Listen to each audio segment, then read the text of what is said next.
오늘 말씀의 제목을 따라해 보시기 바랍니다. 이보다 더 귀한 분은 없습니다. 이보다 더 귀한 분은 없습니다. 오늘부터 또 히브리서를 들어가게 됩니다. 제가 부임해서 약 6년 전에 이 히브리서를 제가 강의했던 기억이 납니다. 저는 이 히브리서를 처음 안락교회 부임해서 설교 준비하면서 가장 강의하기 어려웠던 성경 중에 하나가 히브리서였고 또 하나는 요한계시록이었습니다. 근데 그걸 넘어서니까 성경이 또 보이더라고요. 하나님께서 예전에 보이지 않았던 다른 성경의 내용들이 다 이해되어지고 조금 더 보이는 그런 경험을 했습니다. 그래서 좀 힘들더라도 히브리서를 돌파해야 성경이 보인다는 사실을 항상 잊지 마시고 내가 히브리서를 한번 넘어서야지, 또 이해하고 이 말씀을 받들어야지라는 마음을 가지면 아마 다른 성경 보기가 훨씬 쉬워질 줄로 믿습니다. 히브리서는 기원 후 60년 후반경에 기록된 서신입니다. 유대 그리스도인들을 위해서 유대 그리스도인이 기록하였고 유대 그리스도인들을 위해서 기록된 서신입니다. 이것은 작자가 미상이에요. 참 성경의 수많은 책 가운데 이게 작자가 이게 누가 썼는지 이게 이름이 밝혀져 있지 않습니다. 이게 더 은혜가 돼요. 여러분 저자가 누군지도 모르고 사실은 이게 성경이 되었다는 것. 수많은 다른 성경들은 다 누가 바울이 썼든지 다른 누가 저자가 썼다는 게 분명히 밝혀지는데 이것만은 누가 썼는지가 몰라요. 그런데 예수 그리스도에 대한 복음을 가장 확실하게 증거한 서신이에요. 더군다나 이 히브리서는 아주 가장 중심되는 게 유대 사람에서 기독교로 개종한 그리스도인들. 여러분 유대교에서 율법주의에 매여 있었던 유대인들이 개종해서 그리스도인들이 되는 것은 쉬운 일이 아닙니다. 이런 특성화된 특정한 사람들을 위해서 쓰여진 성경책, 이 편지가 바로 히브리서였습니다. 히브리서의 특징은 아주 난해합니다. 어렵습니다. 구조가 아주 복잡합니다. 그리고 구약에 대한 인용이 너무 많아요. 왜냐하면 구약을 모르면 이 히브리서는 이해 자체가 불가능합니다. 아까 말씀드렸죠. 정통 유대인들을 위해서 쓰여진 서신이라고요. 개종한 그리스도인들을 위해서 쓰여진 편지입니다. 이 히브리서 전체를 보면 한 편의 논문을 보는 듯한 그런 느낌이 들면서 굉장히 건조합니다. 다른 성경들은 이야기할 거리도 많고 풍성하고 이렇게 스토리가 많은데 히브리서는 여러분 논문이 얼마나 딱딱합니까? 그것처럼 아주 퍼펙트한 복음을 전하면서도 굉장히 드라이한 건조한 내용을 담고 있습니다. 오늘 이 히브리서의 주제는 예수님이 우리의 대제사장이시다라는 것이 가장 큰 주제입니다. 한번 따라해 봅시다. 예수님이 우리의 대제사장이십니다. 여러분 기억나십니까? 대제사장은 1년에 한 번씩 대속죄일에 이스라엘 백성들의 모든 죄를 가지고 하나님의 지성소에 들어가서 1년에 딱 한 번 제사를 드리는 사람이 대제사장입니다. 그래서 그 이스라엘 백성들의 전체 1년 동안 지었던 죄를 어린 양의 제사를 통해서 그 어린 양을 잡아서 피를 들고 지성소에 들어가면 법궤가 있습니다. 그 법궤 두 수랍이 이렇게 서로 바라보고 있는 그 지성소 뚜껑, 언약궤 뚜껑 위에다가 어린 양의 피를 붓습니다. 그래서 어린 양의 피가 지성소 그 뚜껑을 확 덮어버리죠. 그때 대제사장이 이런 식으로 기도했다는 사실이 하나님, 이 어린 양의 피를 보시고 이 어린 양의 대속의 죽음을 보시고 이스라엘 백성들의 죄를 사하여 주옵소서.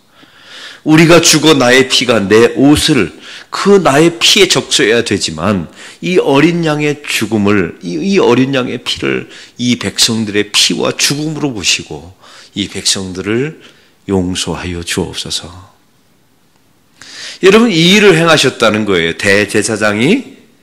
여러분, 사실은 여기는 두 가지 의미가 있어요. 예수 그리스도가 이 땅에 그 죽으신 어린 양이시고, 또 예수님의 역할이 그 대제사장의 역할입니다. 예수님께서 십자가에 죽으셔서 직접 제물이 되셨죠. 어린 양이 되어주셔서요.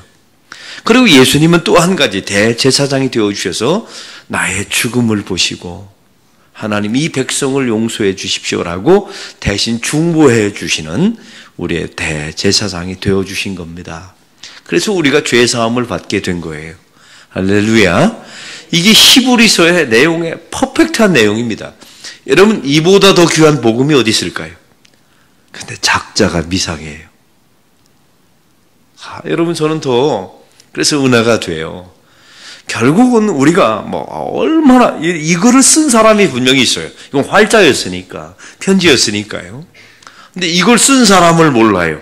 근데 이런 사람을 통해서 누군지는 모르지만 예수 그리스도가 가장 완벽하게 드러났어요.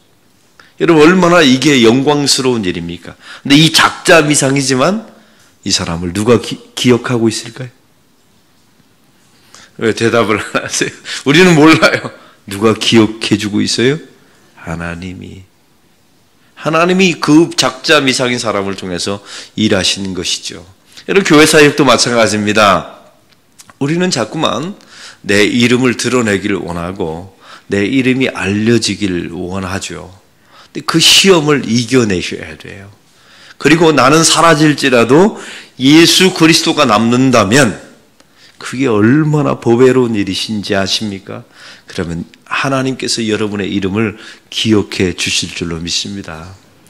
이번에 저희 교회 본당에 들어가면 또 의자 설명을 할게요. 저희 교회, 우리 한국 교회에서 유일하게 등이 없어요. 그래서 굉장히 앉으면 불편합니다. 일단 자세를 딱 잡아야 이 의자에 앉을 수가 있어요. 성구사 사장님이 저한테 묻더라고요. 목사님, 제가 이런 의자를 본 적이 없는데 어떻게 등받이를 다 없애버리셨습니까? 왜 이런 의자를 저희들한테 제작해달라고 요구합니까? 그러시더라고요. 제가 두 가지를 말했어요. 첫 번째는 이 의자에 앉으면 자세가 흐트러지지 않는다고. 꽉 자기 힘을 줘야. 그래서 하나님의 존전 앞에 나가면 그가 누가 되었든 자세를 잡아야 돼요. 흐트러지면 안 되지요. 또 한 가지는 등에 기대면, 등이 높다는 것은 그 사람의 권위와 권세를 상징하는 겁니다. 여러분, 로마 교황을 보면 그가 앉는 의자가 어떻습니까? 어마어마합니다. 이거는 하나님을 높이는 게 아니라 사람을 높이는 거죠. 그래서 오직 주 예수만 드러나고 사람은 묻혀가기 위해서 등받이를 잘라버린 겁니다 했더니 그 성구사 사장님이 웃더라고요. 목사님, 제가 이 뜻을 널리 전하겠습니다. 그러시더라고요. 아마 이번에 우리 임직식 때 오시는 손님들마다 다 불평할 거예요. 이 자리에 앉는 사람들은 도대체 의자를 누가 이렇게 만들었느냐 하고들랑 여러분이 이 뜻을 널리 전하시기 바랍니다. 할렐루야. 사람은 다 묻혀가고 오직 예수 그리스도만 드러나기를 소망하는 그런 마음에서 이렇게 이 사역을 하게 된 것입니다. 오늘 말씀에 보면 히브리서 1장서부터 3장까지 보면 이 히브리서 전체 요약본입니다. 1장서부터 3장까지. 근데 오늘 말씀에 특별히 또 1절서부터 3절까지가 히브리서 전체 가장 중요한 메시지가 앞부분에 담겨져 있습니다. 사실 중요한 편지는 앞부분에 가장 중요한 것을 요약하고 그걸 풀어가죠. 오늘 본문도 바로 그런 내용을 담고 있습니다. 히브리서 전체의 주제는 우리의 대제사장이 예수님이시다라고 나와 있습니다. 또한 예수님께서 우리에게 얼마나 소중한 분이신가, 바로 그런 내용들이 오늘 본문에 하나하나 담겨져 있습니다. 이 히브리서 전체 주제를 다시 한번 요약하면 이렇습니다. 저와 여러분은 죄인입니다. 우리는 단 한 명도 예외가 없어요. 죄값을 사망으로 치러야 합니다. 제가 항상 즐겨 쓰던 그 복음의 가장 핵심이 이 히브리서에 담겨져 있거든요. 우리 스스로 죄를 해결할 수 없습니다. 저와 여러분이 사망으로 죄값을 치러야 합니다. 우리는 다 멸망해야 돼요. 여기에 하나님의 딜레마가 있습니다. 우리를 사랑하기 위해서 지으셨는데 다 멸망할 수밖에 없지요. 살리는 방법은 딱 한 가지밖에 없습니다. 누군가가 대신 죽어주어야 합니다. 그렇다고 하나님께서 그냥 내가 너를 용서하마라고 말할 수 없어요. 왜요? 그러면 사랑은 만족되지만 하나님의 가장 위대한 성품인 공의로움은 거짓말이 되는 겁니다. 네가 죄를 지었으니 네가 죽어라 라고 말하면 하나님의 어미하신 공의로움은 만족되지만 하나님의 사랑은 거짓말이 되는 겁니다. 그래서 하나님의 사랑과 공의로움이 만족되면서 저와 여러분이 사는 길은 누군가가 대신 죽어주는 수밖에 없어요. 이 대신 죽어주는 사람은 반드시 두 가지 조건을 갖춰야 합니다. 첫 번째는 반드시 죄가 없어야 합니다. 그래서 죄 없으신 하나님의 아들이 선택된 거예요. 그래서 이게 유일성입니다. 이거는 대체 불가능해요. 누가 이걸 대체할 수 있겠습니까? 그리고 두 번째 조건이 있습니다. 죄 없으신 하나님의 아들이 반드시 사람이 되어야 합니다. 왜요? 신은 죽을 수가 없잖아요. 대신 죽을 수가 없잖아요. 인간만 죽을 수 있는 겁니다. 그래서 예수 그리스도가 이 땅에 사람의 아들로, 죄 없으신 예수 그리스도가 사람의 아들로 오셔서 인간의 모습으로 이 땅에 오셔서 십자가에 죽으신 겁니다.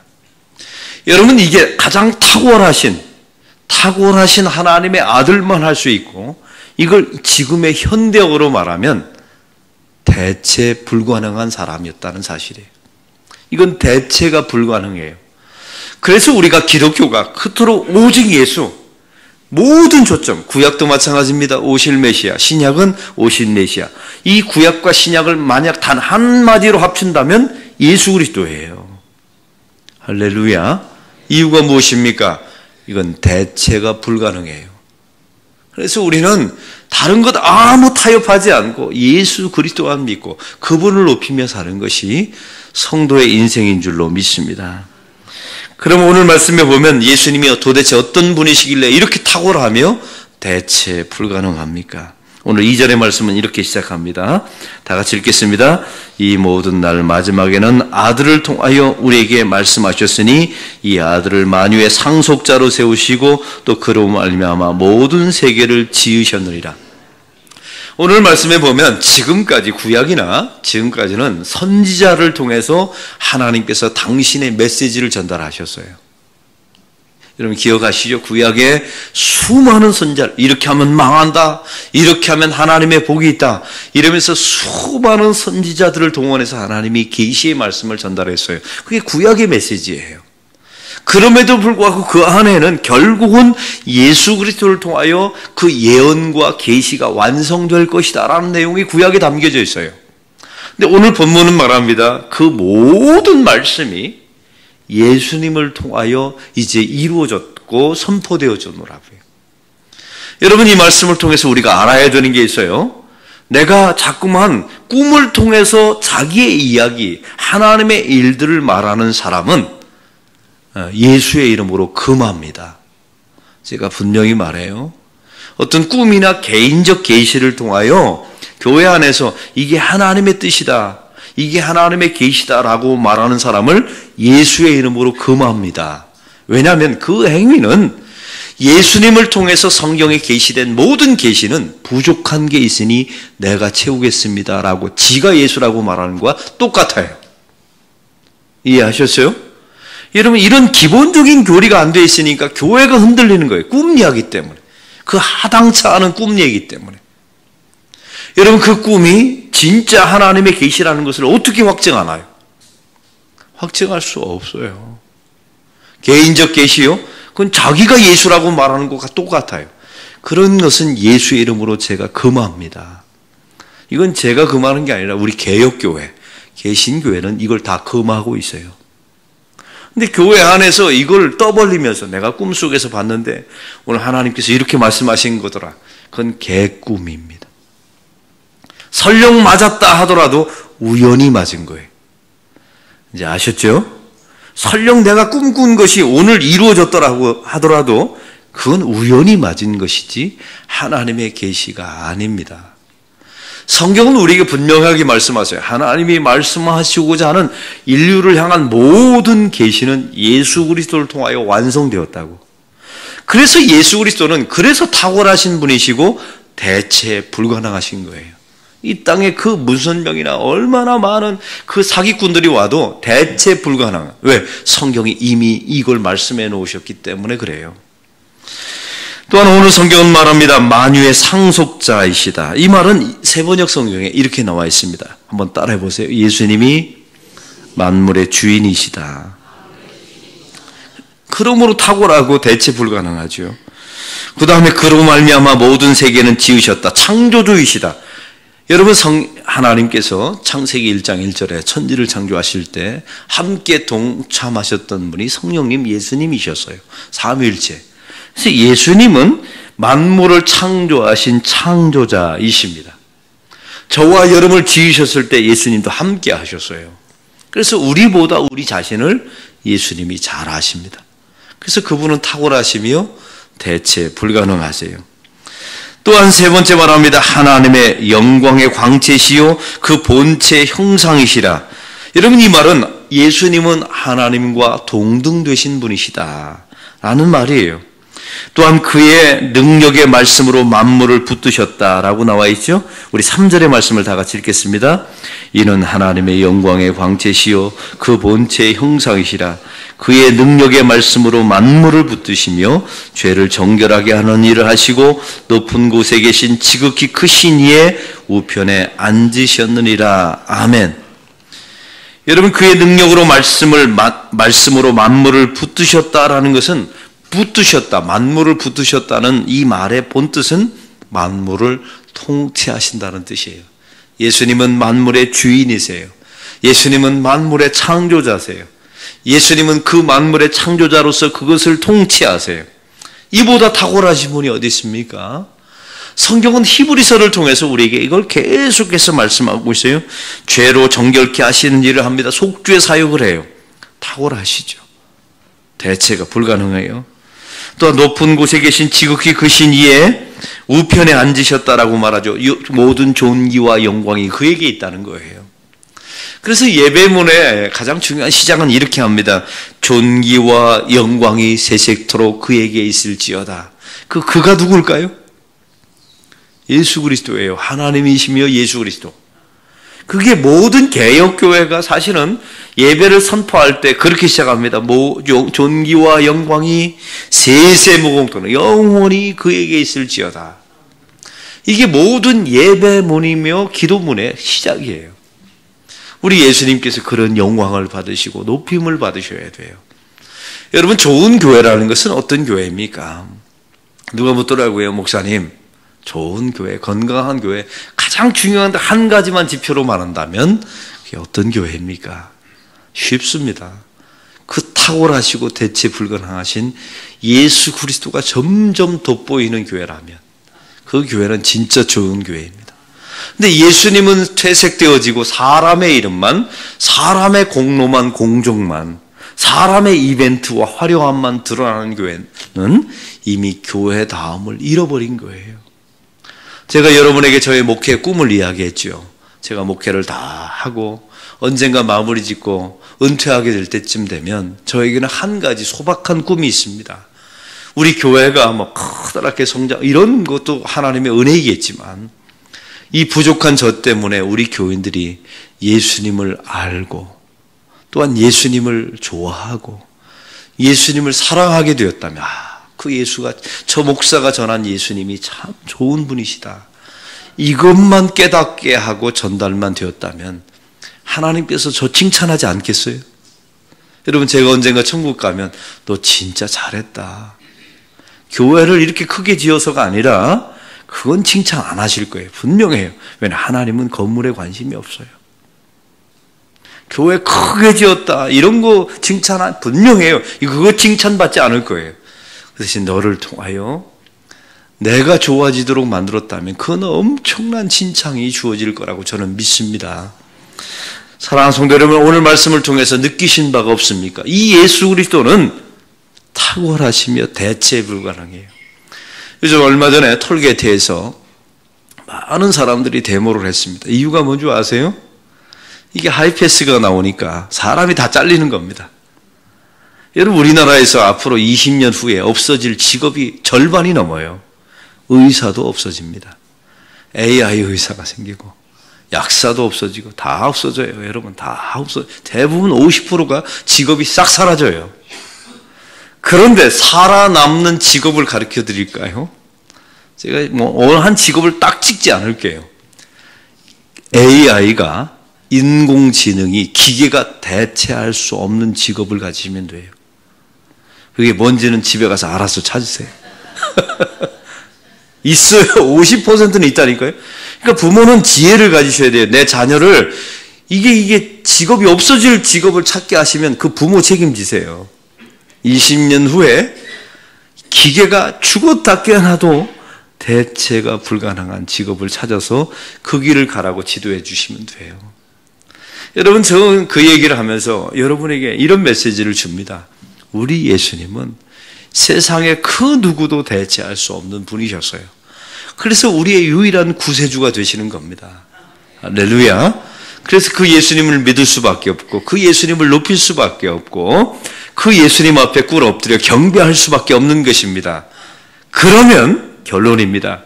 그 대체할 수 없는 예수 그리스도 앞에 엎드려 경배하고 그분을 사랑하면 저와 여러분도 대체할 수 없는 존재가 될 줄로 믿습니다. 오늘 말씀의 결론입니다. 이렇게 위대한 복음을 작자 미상입니다. 누가 썼는지 몰라요. 그의 이름은 다. 그래서 저는 이게 어울려요. 왜냐하면 히브리서의 전체 주제가 오직 예수 그리스도, 그 대체 불가능한 예수 그리스도를 적는데 저자가 미상해. 이게 우연이라고 생각하세요? 하나님의 절묘, 그리고 분명히 하나님이 기억하시겠지요. 근데 그 사람은 천국에서 분명히 이럴 겁니다. 주님, 이건 저의 능력으로 쓴 것이 아니라 성령의 계시로 쓴 것입니다. 여러분, 이것이 바로 하나님의 백성의 모습인 줄로 믿습니다. 우리가 이게 부족하지만 자기 숭배에 익숙하고 어떻게든 자기의 이름을 높이기를 원하지만, 여러분, 하나님 앞에 바로 주 예수의 이 대체 불가하는 예수님 앞에 엎드리고 경배하고 이걸 잘 해내는 성도가 되게 달라고 기도하시면 저와 여러분도 어느 순간인가 대체 불가능한 그런 성도로 남아있게 될 줄로 믿습니다. 그런 축복을 누리는 저와 여러분이 되기를 바랍니다.